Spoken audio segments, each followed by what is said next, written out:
All right, guys, for this last video, this is going to be really quick. We're going to look at problems that when we factor out the GCF, there actually is going to be no GCF.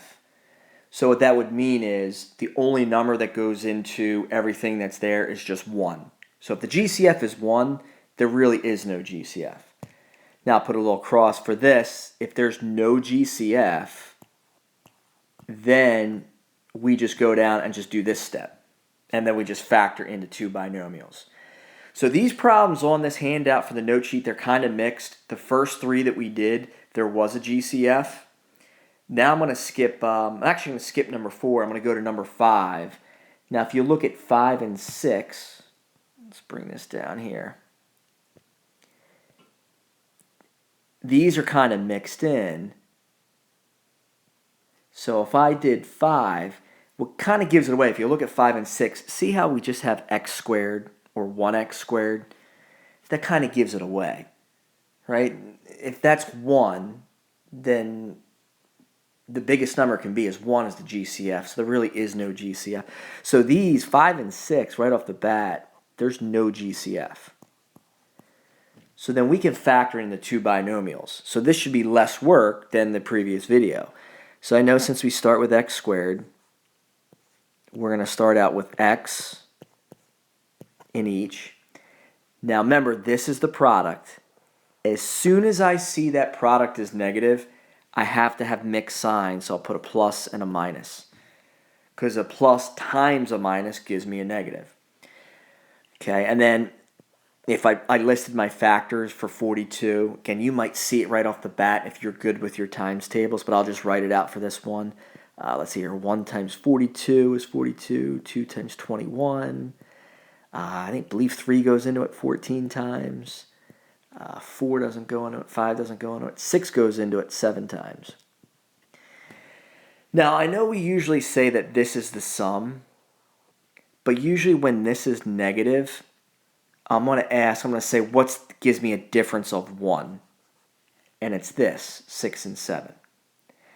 Now, 7's the biggest one, and this is going to go, now it matters if I put the 7 with, if I put it with the plus or if I put it with the minus. Since the first sign's a minus, the bigger number is going to go with the minus. So this x minus 7, x plus 6. Okay, and remember the check, if I add these, 6 plus negative 7 is this negative 1. That works. 6 times negative 7 is this negative 42. All right, so this is just exactly like a problem we did before the break. When I look at 6, right, I move that over, I see it kind of gives it away. There's no GCF. So let's see here.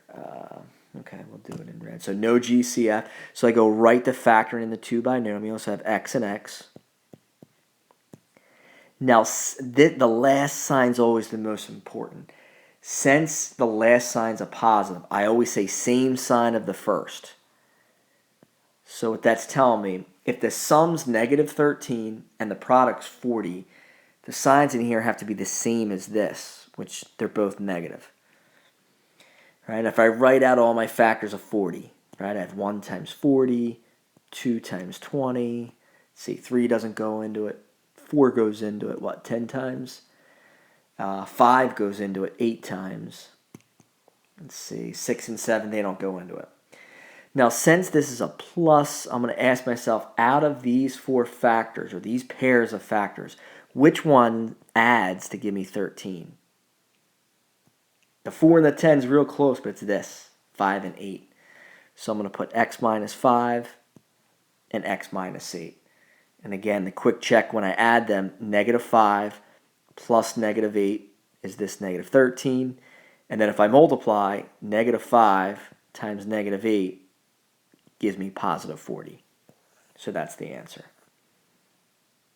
All right, I'm just going to skip down, do one more. And then I'm going to do number 9 because it's very similar. I see that there's no number in front of the x squared. So again, no GCF. So then I should be quicker, right? I know it's going to be x and x. I'm going to factor this into 2 binomials. What is the most important sign? It's always the last. Since that product's a negative, the signs in here are going to be mixed because a positive times a negative gives me a negative. All right, so let's see here. Only ones that work. So since this is a minus, I want to come up with two factors of 63 that subtract to give me 2, and 7 and 9 work. All right, 7 times 9, 63. Now, since this is a minus, the 9, the bigger number, is going to go with this minus here, and the 7 is going to go here. Okay, again, a quick check. If I add 7 plus negative 9, is this negative 2? 7 times negative 9 gives me negative 63.